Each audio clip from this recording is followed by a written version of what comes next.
Good afternoon. This is the world news on Al-IyamoyeTv and radio. I am Ibrahim Onigbinde. Here are the top stories.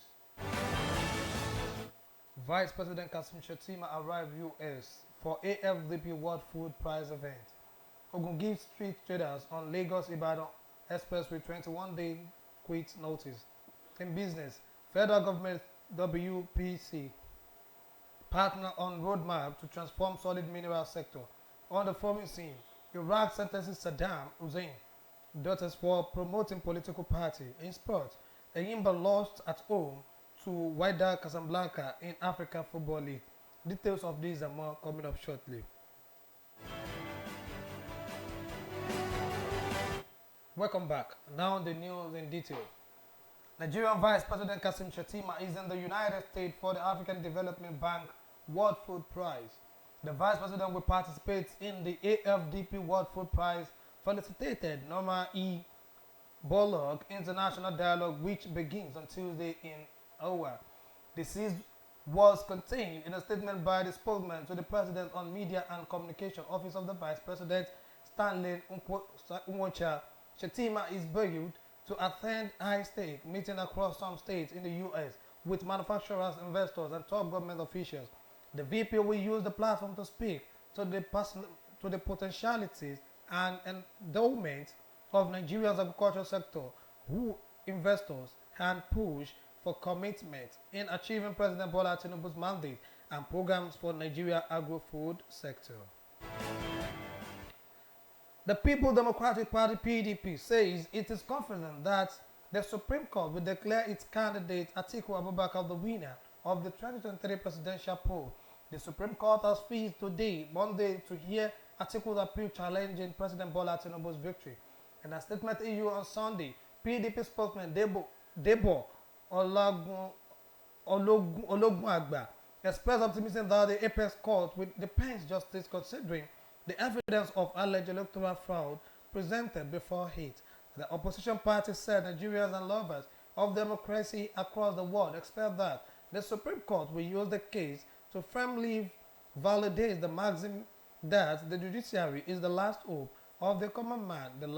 Last month, a 5-man presidential election petition tribunal struck out the various petitions filed by the PDP and its candidate Atiku against President Tinubu's victory in the February 25 election. The European Union (EU) has announced the investment of an additional €5.4 million in building the capacity of teachers in the Northwest. This is in line with its commitment of reducing the high number of out-of-school children in the region by improving access to quality education and empowering youth in the region. EU Commissioner for International Partnership Jota Oplain mailed the disclosure in Abuja at the official launch of the €40 million Invention Program on Education and Youth Empowerment in northwestern Nigeria through the Global Gateway Initiative. She disclosed that the additional fund was to ensure teachers get the necessary and upgraded skills and learning needed to nurture students armed with requisite knowledge to become an army of solutions to the many challenges confronting Nigeria and the continent in general. The National Drug Law Enforcement Agency (NDLEA) has arrested a 40-year-old businessman based in Spain, Sharif Egbo, at the Nnamdi Azikiwe International Stadium, Abuja, for drug trafficking. In a statement on Sunday, NDLEA spokesman Femi Babafemi said the suspect, who was attempting to board a plane to France, was arrested on October 14 after a body scanner revealed he had wrap of illicit drug in his stomach. Babafemi added that the suspect was subsequently placed under observation at the agency exhibit recovery room, where he excreted 93 pellets of heroin weighing 2.22 kilograms. In the same vein, NDLEA operatives arrested one Ingrid Chingrenin with skunk and tramadol, which were concealed in foodstuff and were to be exported to Oman through the Lagos airport.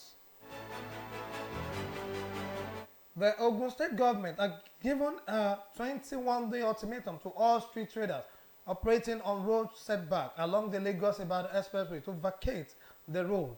The order, which was contained in a statement released on Sunday, affected those operating at Kara, Isheri, and Warewa areas of the road.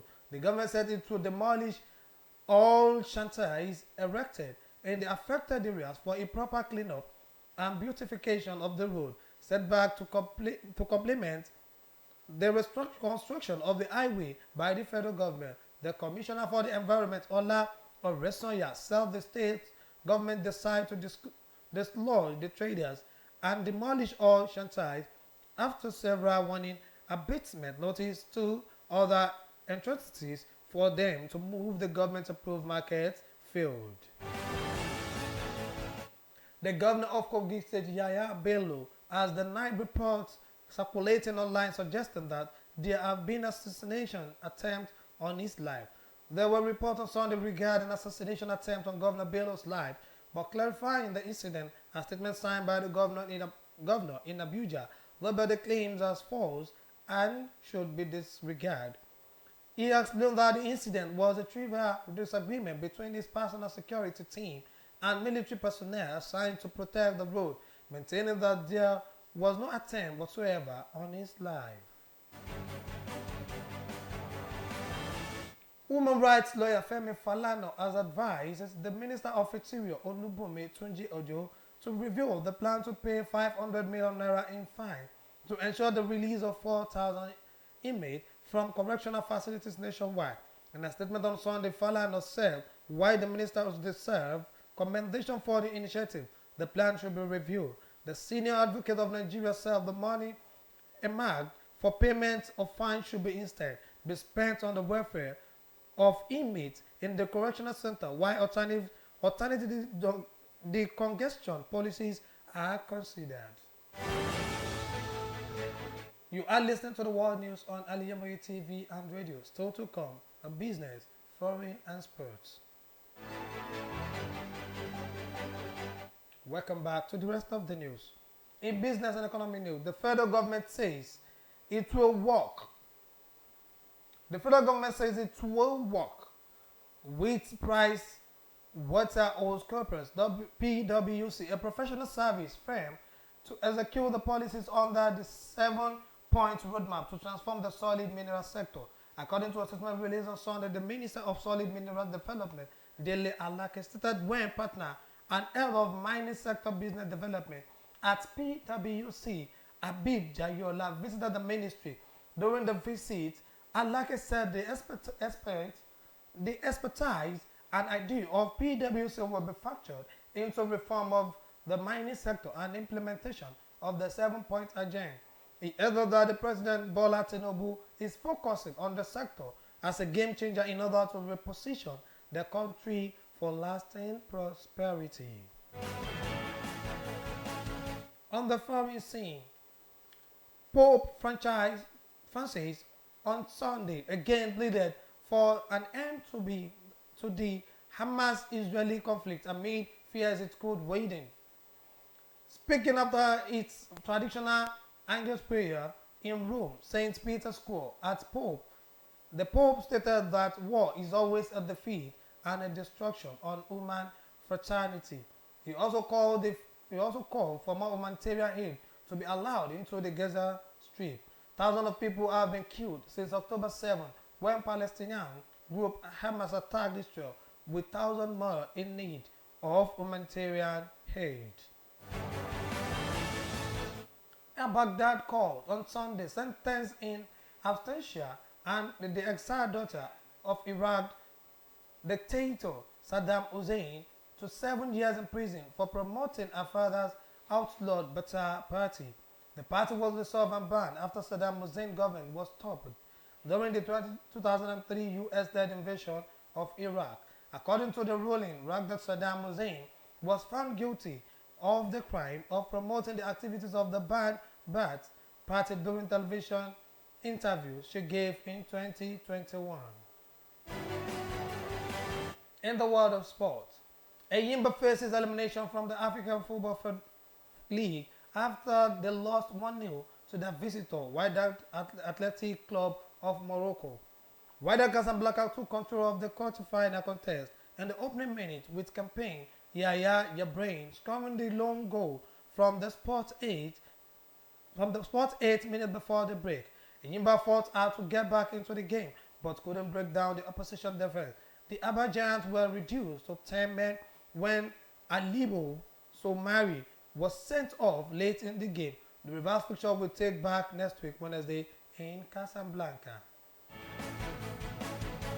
The Lobby Stars maintained their unbeaten run in the Nigerian Premier League this season following a 2-0 victory against Aba Warriors at the Lafayette City Stadium.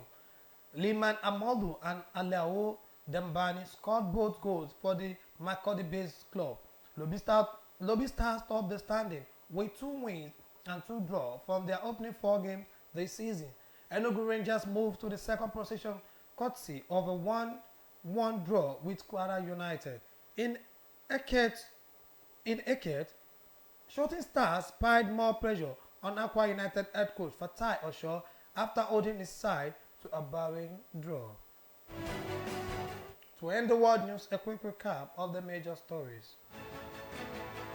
We told you the Vice President Kassim Shettima is in US for African Development Bank World Food Prize event. Ogun State street raiders on Lagos-Ibadan Expressway, 21-day quit notice. In the business, we told you that the federal government PWC pertain on roadmap to transform solid mineral sector. On the foreign scene, Iraq sentenced Saddam Hussein's daughter for promoting political parties. And in the world of sport, we told you that Yimba lost 1-0 at home to Wydad Casablanca in African Football League. The World News was edited and produced by Abidat Tawheed. For more news and updates, you can join us on our social media on Facebook, www.facebook.com/Al-IyamoyeTV and radio, and on X platform at Al-IyamoyeTV and on Instagram at Al-IyamoyeTV. You can also stream live and log into our website at www.aliyamoyetvradio.com. You just listen to the world news on Al-IyamoyeTV and I am Ibrahim Onigbinde. Thank you for listening.